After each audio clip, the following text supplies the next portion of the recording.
Estimados amigos, tengan todos muy buenas noches. Espero que hayan tenido un fin de semana excelente, que hayan podido disfrutar de su tiempo, los que tuvieron franco, que les toca franco, que son afortunados de tener franco los fines de semana. Como decía en videos anteriores, hay muchas personas que trabajan los fines de semana mucho, sí, y que por ahí es muy difícil que le toque un fin de semana de franco, sobre todo a veces cuando se trabaja en entidades relacionadas con la salud, las enfermeras. Me olvidé en el video anterior, mando un especial saludo, sí, espero que me esté viendo, sí, a mi amigo, sí, él sabe quién es, sí, el chofer de ambulancia, así que fue mi compañero por tantos años. Los otros días salía de entrenar, sí, salía de entrenar del gimnasio y dije voy a pasar y me voy a controlar la presión para ver a ver si qué pasaba, porque como que sentí un leve mareo, sí. Y dije, para mí que mi mente nomás me está saboteando y de hecho era lo que ocurrió. Como enfermera, más o menos sé cómo manejarme en esa situación, entonces me voy, como llaman, a veces dicen los médicos, a descartar que no haya alguna cuestión que sea relacionada con una presión alta. Entonces dije, voy a pasar y me voy a controlar la presión. Bueno, cuando salgo del gimnasio para subirme al auto, me encuentro con me trajo me puso muy feliz verlo, sí, un médico que trabajó mucho tiempo conmigo en esas guardias interminables, sí. De ahí me fui a la emergencia, me encontré con una colega que me atendió muy amablemente y lo vi a este compañero mío de trabajo y bueno, recordamos algunas anécdotas. Hugo, te mando un saludo, un saludo considerado. Me alegró mucho verte. Bueno, viste, para vos ese es el saludo especial, Hugo. ¿Por qué hago esto? Porque en el video anterior mandé saludo a las compañeras, sí, a las enfermeras, a la gente que trabaja en funciones públicas, y me olvidé que los choferes también son una pieza muy importante dentro de la labor, ¿sí? En este caso trabajo en una empresa de emergencias, pero también en la guardia de los hospitales, las clínicas, por ahí siempre hay choferes que están de guardia y que son elementales a la hora de atender alguna cuestión, ¿no?, relacionada con la salud o con la tarea que se relaciona. En definitiva, vamos a abordar el tema de hoy, que es muy importante, elemental, ¿sí? Que es la relación de la niñez con los procesos judiciales, con el juicio, ¿sí? Con el juicio, la niñez y juicio. Para comenzar a hablar de niñez y juicio, lo primero que quiero fijar como idea es el concepto de vulnerabilidad, ¿sí? Vulnerabilidad. La vulnerabilidad es una cuestión que a mí me ha tocado de cerca a muy temprana edad, ¿sí? De modo que para mí es una cuestión muy preciada, de mucha atención, ¿sí?, cuando existe alguna cuestión respecto de una persona o un ser, ¿sí?, en estado de vulnerabilidad, ¿sí?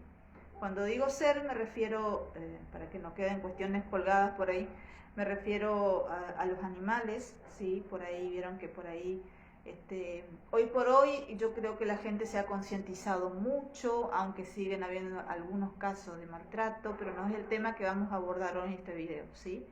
Pero quería dejar claro, cuando me refería a ser, me estoy refiriendo, digamos, a ese ser sintiente que también puede ser los animales, que hay que cuidarlos y protegerlos, ¿sí? Eso me enseñó mi padre de chica y bueno, lo voy transmitiendo de generación en generación, además que es lo que debe ser, ¿sí? Volvamos al concepto de vulnerabilidad y niñez. Ustedes se preguntarán primero quiénes son las personas vulnerables, ¿sí? ¿Quiénes son las personas vulnerables? Hay un cuerpo normativo interesante, no es tan extenso, que se llama las 100 reglas de Brasilia, ¿sí? 100 reglas de Brasilia. Esas 100 reglas de Brasilia enumera en los primeros artículos de ese tratado, de esa convención, donde se elaboraron justamente 100 redacciones respecto de eso, enumera quiénes son las personas vulnerables, ¿sí? Que son vulnerables respecto al acceso de la justicia, en este caso, ¿no? Para acceder a la justicia. Bueno, dentro de la lista de esas personas están los niños, ¿sí? También tengan en cuenta, ¿sí?, que la ancianidad también es un concepto de personas en estado de vulnerabilidad. La ancianidad, los niños, las mujeres, ¿sí? Tengan en cuenta también, vamos a hacer otros videos, estoy segura, porque fluyen las ideas respecto de todos estos conceptos, que mucho por debatir, mucho por comentar, por expresar. Las personas con capacidades diferentes, ¿sí? Las personas con capacidades diferentes. Entre ellas podemos nombrar alguna, porque realmente no conozco todos los nombres, ¿no? Todas las nominaciones desde el punto de vista médico, pero por ejemplo, las personas con capacidades diferentes, como las personas que padecen síndromes de Down, los autistas, ¿sí? Personas con capacidades diferentes también son personas, o cualquier persona, ¿sí? Que tenga alguna afección mental, ¿sí? Alguna afección, digamos, de problema mental, ¿sí? Son personas en estado de vulnerabilidad, ¿sí?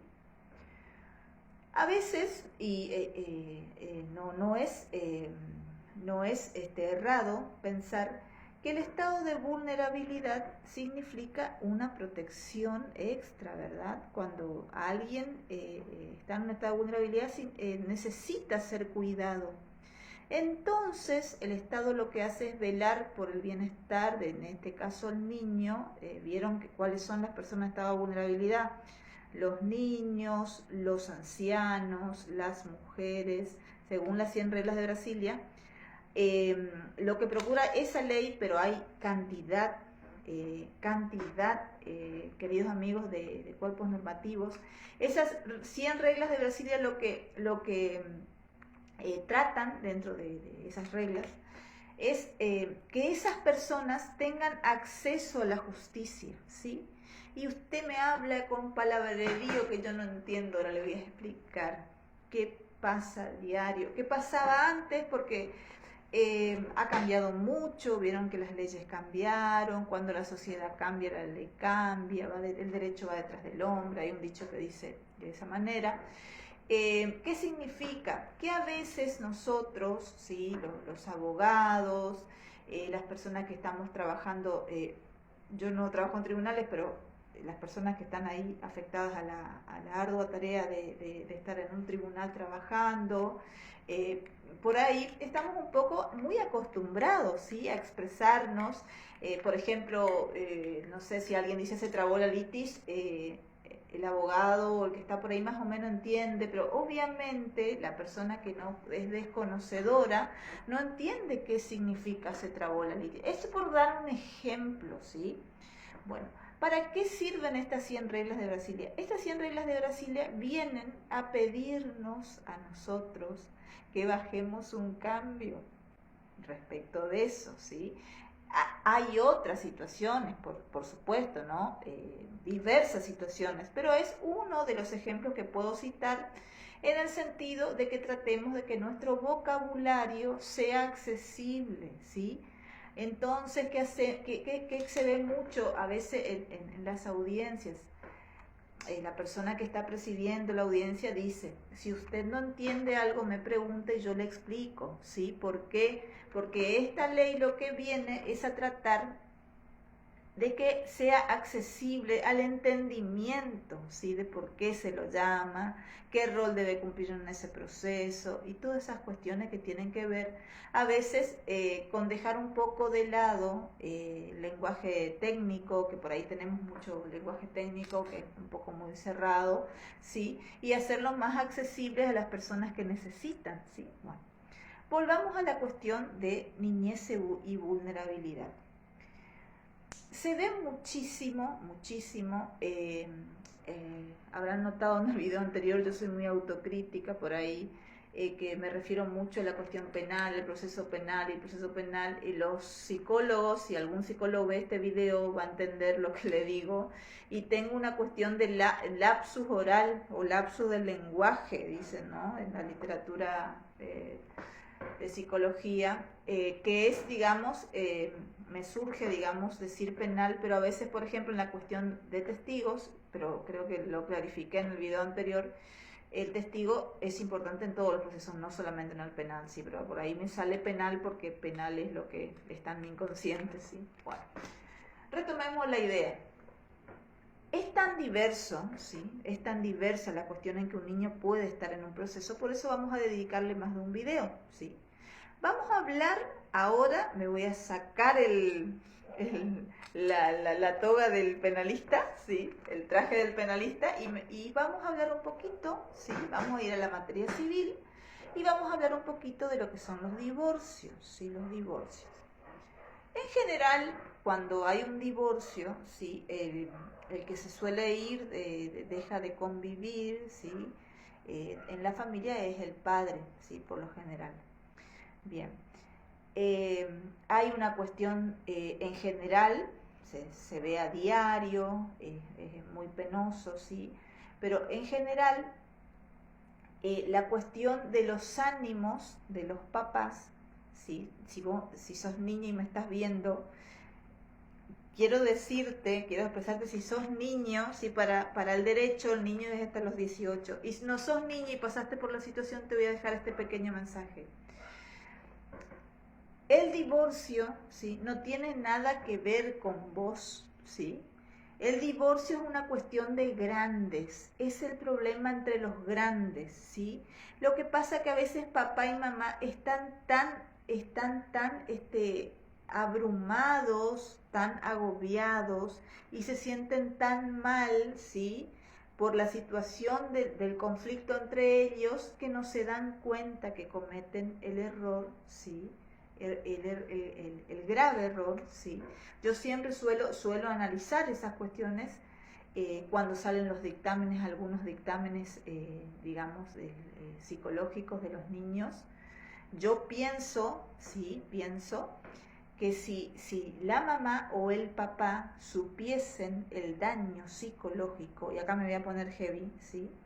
El daño psicológico que se le da, indirectamente sufre el niño cuando la mamá le habla mal del padre, cuando el padre le habla mal.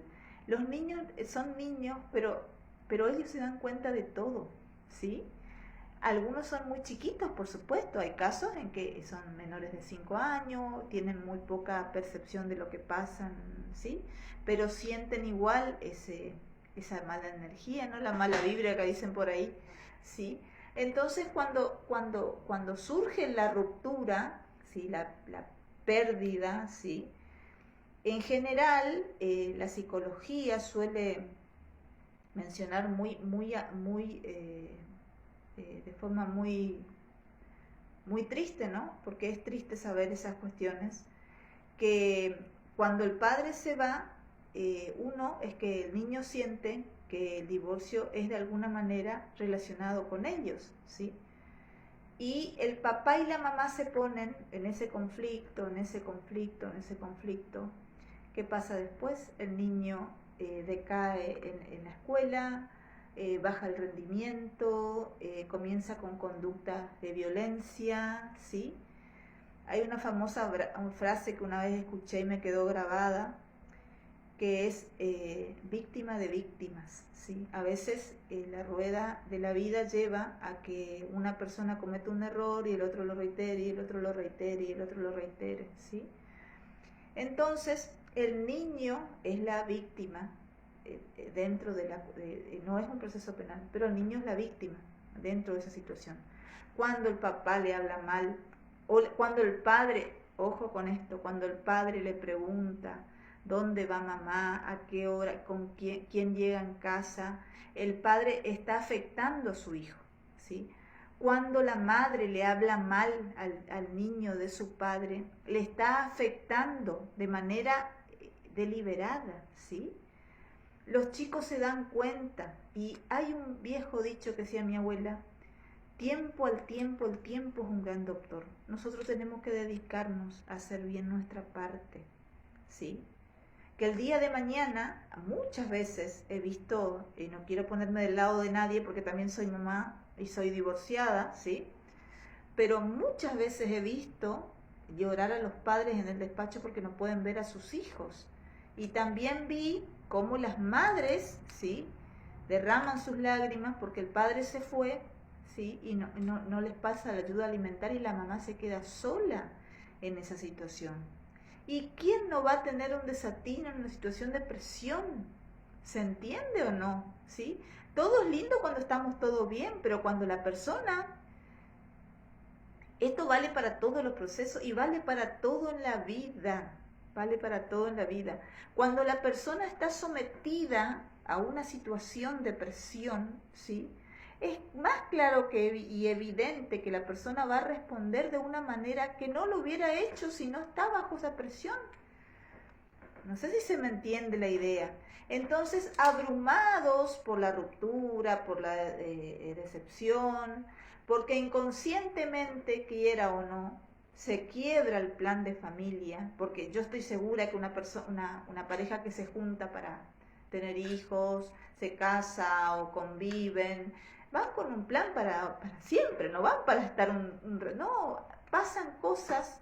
Si nosotros los grandes, me encanta el texto del Principito, ¿sí?, que dice, los grandes son especialistas en complicar todo y en parte es verdad. A mí me gusta mucho ese libro, que es de niños, pero dice tantas verdades en un libro tan pequeño, ¿sí?, tan pequeño.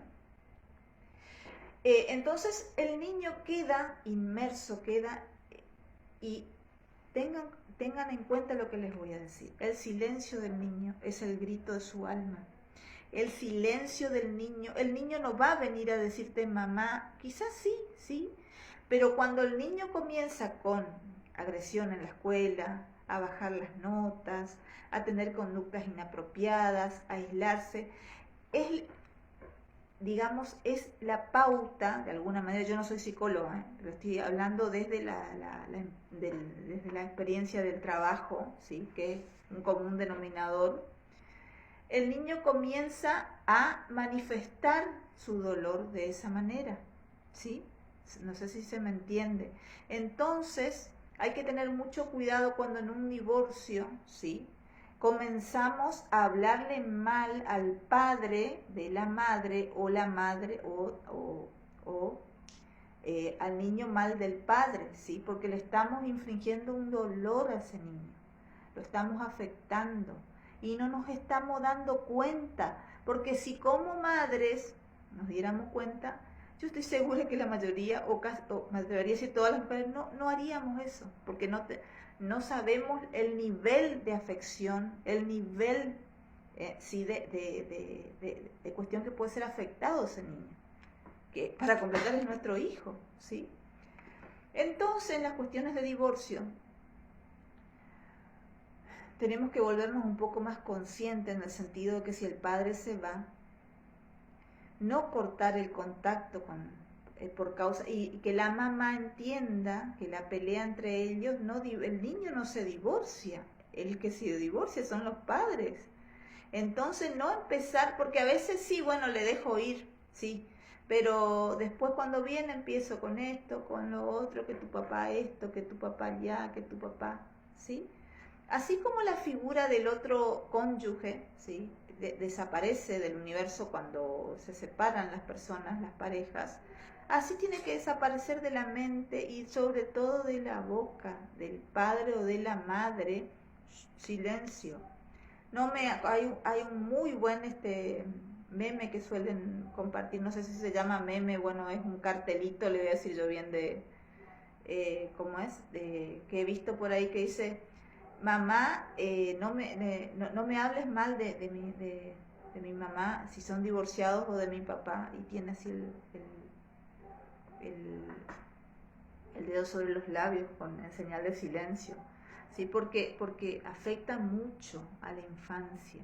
Usted le puede mandar a 1000 psicólogos, yo no, al contrario, estoy muy agradecida al apoyo terapéutico en su momento, que me ha ayudado muchísimo, ¿sí? No estoy menospreciando a los profesionales de la psicología, al contrario, los admiro, ¿sí? Pero ninguna terapia va a reemplazar el amor y el cuidado que una madre o un padre debe a sus hijos. Ninguna terapia. Les voy a decir algo, cuando una persona decide tener un hijo, es muy importante concientizarse de la responsabilidad que eso nos trae, ¿sí?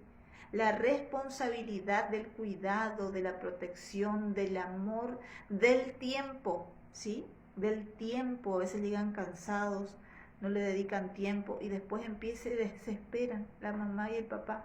¿Qué le pasa a fulanito que está teniendo? Y corren para la psicopedagoga y corren para el psicólogo. A veces el fulanito, el niño, ¿sí? Necesita el tiempo, con que llegue y le pregunte cómo estás, mi amor, cómo estás, cómo te fue en la escuela, te fue bien, cómo te sentís, qué tal te fue con las materias, cómo te relacionás. Vamos a pasar un tiempo juntos, vamos a dejar un poco el celular. Claro, el celular sí, que es, digamos, para mí la adicción número uno en este tiempo, ¿sí? Dejo el celular. Si no tengo tema, busco algún juego de mesa, fomento el cuidado a los niños, el cariño, el amor, la protección, la atención, ¿sí? Eso evita obviamente los juicios, ¿no? Cuando el niño ya llega a una situación de juicio en general es porque ya ha sufrido un buen tramo, ¿sí? Un buen tramo. Y los primeros que tenemos que velar por eso somos nosotros, los adultos. Porque nosotros, aunque nos cataloguemos como esto, aquella lo otro, tu mamá esto, tu papá allá, tu papá acá, ¿sí? No van a dejar nunca de ser nuestros hijos, ¿sí? El padre no va a dejar nunca de ser el padre y la madre no va a dejar nunca de ser la madre, ¿sí? Entonces nosotros tenemos que tener cuidado con eso, ¿sí? Cuidado con el cuidado que ese niño en particular necesite, sea el tiempo, sea la protección, sea el cariño, sea el mensaje, sea la videollamada, el paseo, el alimento, lo que sea que el niño necesite, ¿sí? Es muy importante. No los quería abrumar, hay tratados internacionales, la Constitución Nacional, que es nuestra ley más importante, ¿sí? En nuestro país, el Código Civil, las leyes penales de protección para los menores. Hay muchísimo material, digamos, doctrinario, legislativo, elaborado. No obstante, sí, lo más importante a veces nos va tanto de la mano de las leyes, de las citas doctrinarias, de la jurisprudencia, sino que va de la mano un poco de amar a los niños, ¿sí? Y como amo, no necesito leyes para amar, necesito dar el ejemplo, darle el tiempo, la protección, el cuidado y todo lo que esté a mi alcance, ¿sí? Y uno de los mayores regalos que un progenitor divorciado, que un padre o una madre puede hacer, es no hablarle mal de su padre o de su madre, ¿sí? No hablarle mal, ¿sí? Buscar la manera. Yo conozco mamás que se han tragado lágrimas, ¿sí? Y han tratado de procurar la manera de que esa figura, dentro de lo posible y en cada caso particular, sea tenida, digamos, dentro de los márgenes del respeto, ¿sí? Por hoy creo que voy a concluir con esta cuestión. Me deja reflexionando mucho porque hay diversas cuestiones. Los que me quieran preguntar, por favor, háganlo. Voy a ir evacuando las dudas. Y bueno, por el momento les agradezco su tiempo, su cariño, su predisposición y particularmente su interés. Espero que tengan una excelente noche y que tengan un gran comienzo de semana. Nos vemos en el próximo video.